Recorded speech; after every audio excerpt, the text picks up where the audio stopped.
바쁜 당신이 알아야 할 모든 것 여기에 있습니다.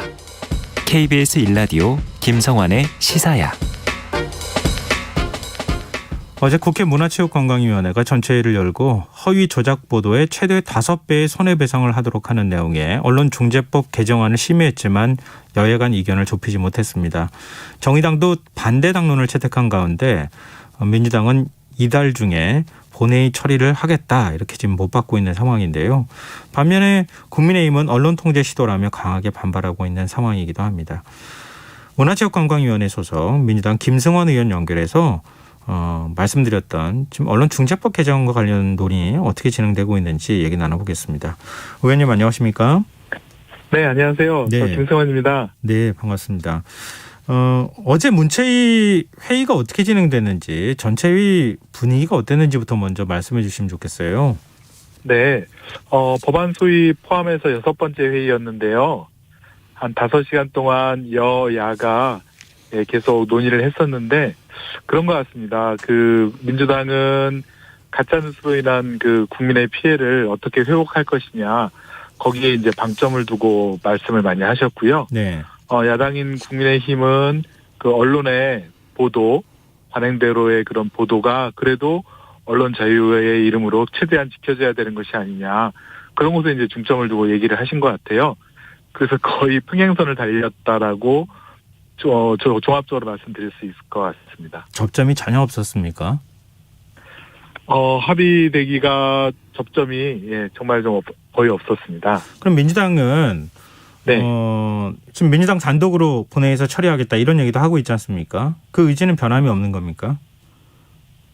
네, 저희가 원래 지난 6월, 7월에 언론중재법에 대해서 국회에 어떤 처리를 하겠다라고 국민들께도 약속을 드린 바가 있고요.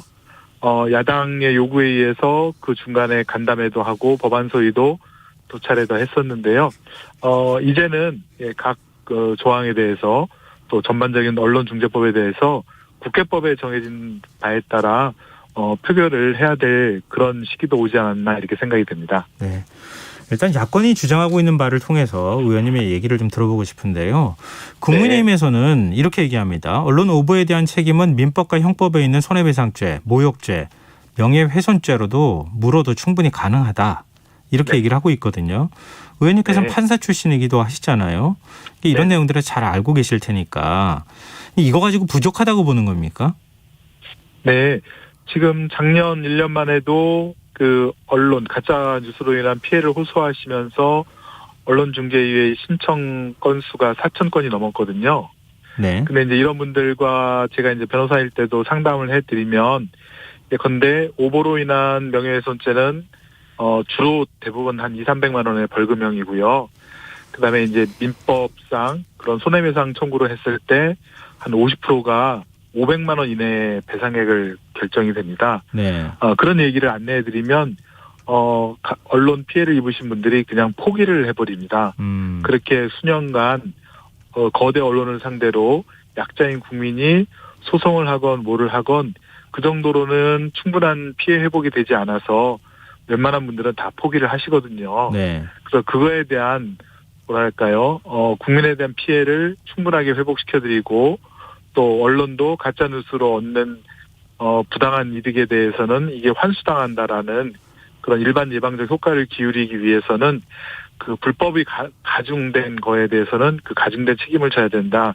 이렇게 판단이 듭니다. 형법상 손해배상, 명예훼손죄 이거는 좀 네. 없애자고 하는 논의가 그동안에 많았으니까 이건 빼고서라도 지금 배상 금액을 좀 높이면은 그럼 같은 효과가 나타나지 않겠느냐 이런 얘기에 대해서는 어떻게 보세요? 네, 그래서 지금 작년에도 사실 적시에 의한 명예훼손죄, 네, 그 형법 개정안이 국회에 제출이 되었고요.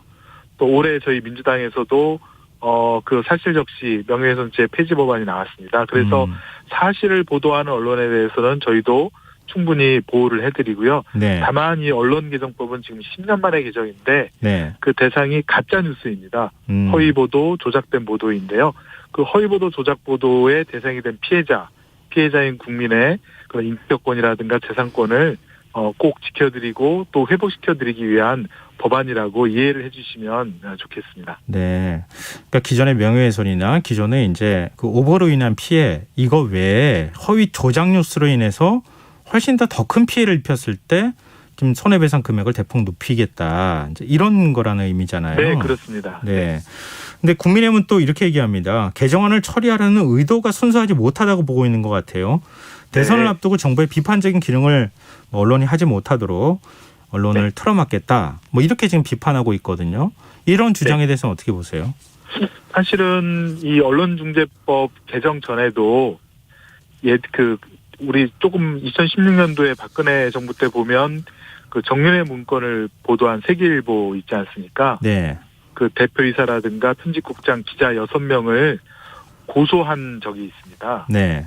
그리고 그 전에도 MBC PD 수첩 광우병 사태 그 보도를 책임진 PD를 구속시킨 사례도 있고요. 또 그 직전에도 쿠팡이 그 작업장에서 돌아가신 분들에 대한 보도를 한 그런 그 신문사에 대해서 거액의 손해배상 청구를 한 사례가 있는데요. 그런 것 같습니다. 정치인이라든가 경제 권력, 즉 힘 있는 사람들은 언론중재법이 개정되거나 말거나 본인들의 힘을 갖고 그런 사실 보도를 한 언론사를 괴롭힌다고 마음을 먹으면 법안과는 상관없이 지금까지 충분히 그렇게 해왔습니다. 그래서 이 법은 사실은 정치인과 그런 경제 권력이 언론사의 사실 보도를 막겠다는 그런 의지를 꺾으려는 조항들이 되게 또 많이 들어가 있고요. 네. 반면 언론에 대해서는 약한 국민들이 자신의 훼손된 인격과 재산권을 지키기 위한 그런 국민들에게 힘을 드리는 조항도 많이 들어가 있습니다. 그래서 국민과 언론 또 정치권 경제 권력이 대등한 입장에서 이 언론 분쟁을 조절하기 위한 그런 힘의 균형을 맞추려고 노력했다라고 보시면 좋을 것 같습니다. 근데 고의나 중과실 입증 책임을 언론사에 두도록 한 이 조항도 지금 그 민법 원칙에 어긋난다 이런 비판을 받고 있는데요. 예를 들어서 언론사가 보도에 고의성이 없음을 모두 입증해야 한다면 정치 권력이나 아니면은 재벌이나 이런 이제 거대 권력과 싸우기가 어려워지는 거 아닙니까? 네. 지금 고의나 중과실 입증 책임을 언론사에 두었다고 하는 부분은 지금 여러 보도가 나왔는데요. 예. 사실 이거는 가짜입니다. 가짜예요? 예. 네, 그렇습니다. 이거는 뭐냐면요. 그 피해를 호소하는 국민이 언론사의 고의 중과실을 입증해야 된다는 것은 변함이 없고요. 네. 다만 일반 국민들은 언론사의 고의 중과실 입증하기가 어렵습니다. 네. 그래서 이 법안에다가 어떤 나치판과 같은 징표를 두었습니다. 요런 간접 사실을 입증해 주시면 언론사에 고의 중과실이 있는 것으로 그렇게 추정을 하겠습니다라고 국민들께 입증하기 쉽도록 그런 어떤 지표를 둔 것인데요. 네. 네, 그래서 입증 책임이 언론사한테 넘어간 건 아니고요. 국민들께서는 여전히 그 지표를 입증을 하셔야 되고 언론사도 그럼 거기에 그렇지 않습니다라고 본인이 유리한 거는 또 적극적으로 거기에 반증을 하셔야겠죠. 그래서 입증 관계에서도 국민과 언론 사이에 그 균형을 좀 맞췄다라고 보시는 게 정확한 표현일 것 같습니다. 네. 그리고 또 하나 논란이 되는 게 온라인상에서 기사 열람을 차단할 수 있는 청구권 문제입니다. 네네. 지금 이건 야권뿐만 아니라 언론 단체까지 기사 네. 삭제와 다름없는 강력한 수단이다. 전면 재검토해야 한다. 이렇게 주장하고 있거든요. 네. 이 내용이 뭔지 그리고 네. 또 여기에 대한 생각은 어떠신지 말씀을 좀 부탁드립니다.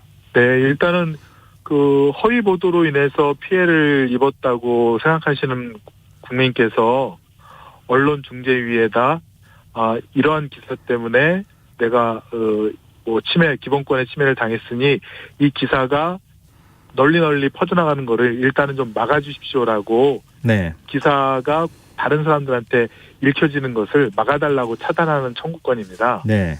네, 근데 이런 부분에 대해서는 이미 우리 대법원에서도 그 기사를 삭제할 수 있는 권리를 인정한 바가 있고요.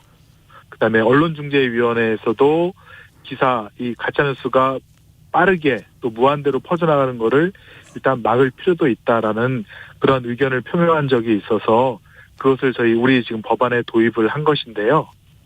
지금 네. 이제 언론사에서는 이런 기사 열람 차단 청구가 들어오면 그 기사가 가짜 뉴스라는 낙인을 찍히는 게 아니냐 그런 우려를 많이 표명하시는데 마찬가지로 국민께서도 어떤 가짜 뉴스가 너무 무한대로 빠르게 지금 인터넷 언론 환경에서 퍼져나가면 나중에 아무리 뭐 정정보도로 이기더라도 이미 회복할 수 없는, 돌이킬 수 없는 그런 손해를 입기 때문에 그거를 갖다가 이제 사전에 막아달라는 것이어서 중간적인 입장에서는 일단은 기사가 퍼져나가는 거를 막을 필요가 있지 않는가 그런 판단에서 이제 이런 제도를 도입하게 되었습니다. 네, 무슨 말씀이신지 알겠는데요. 그러니까 네. 언론사에 비해서 상대적으로 힘이 약한 약자들인 일반 국민들 입장에서는 그렇게 할 수 있다고 하더라도 네네. 만약에 기사가 사실인데 뭐 네. 권력을 갖고 있는 사람들이나 아니면 자본을 갖고 있는 사람들이 그 기사가 싫어요. 그러면은 문제 제기를 하면 그 기사의 네. 일종의 이 기사는 지금 논쟁 중이라고 하는 꼬리표가 달리는 거 아닙니까? 네네. 그런 점도 있지 않을까요? 그러니까 악용하는 사례가 있을 수 있다는 겁니다. 충분히 그럴 가능성도 있습니다. 사실은 힘 있는 사람은 뭐 변호사 자문을 통해서 본인들에게 불리한 기사에 대한 그런 열람 차단 청구를 할 수가 있는데요. 그래서 저희가 언론중재위를 좀 보강을 했습니다. 네. 언론중재위가 지금 90여 명이 지금 합의에도 몇 건을 또 1년에도 몇백 건을 아마 처리를 하실 텐데 그 인원을 충분히 늘려드렸고 또 자격도 더 엄격하게 해서 정말 준사법기관인 언론중재위가 이런 기사 열람 차단에 대해서도 양쪽의 말을 충분히 들어보고 중립적인 입장에서 과연 이것이 언론의 그 재갈을 물리기 위한 그런 청구인지 아니면 정말 이 가짜 뉴스로 인한 피해가 더 커질 것인지를 판단해 주셔서 결정하시도록 그렇게 일단 토대는 마련해 드렸는데요. 네. 그 점에 대해서는 저희도 좀 더 한번 다시 현업 종사자라든가 시민단체들과 한 번 더 논의를 해보겠습니다. 지금 현업 종사자하고 뭐 시민단체와 논의해보겠다 이렇게 말씀하셨지만 전부 다 네. 우려의 목소리를 내고 있어요. 반대 목소리 내는 네네. 곳을 제가 못 봤거든요. 그러면 네. 자 앞으로 이 개정안을 좀 다듬는 작업을 하는 과정에서 적극적으로 의견 수렴할 생각은 없으십니까?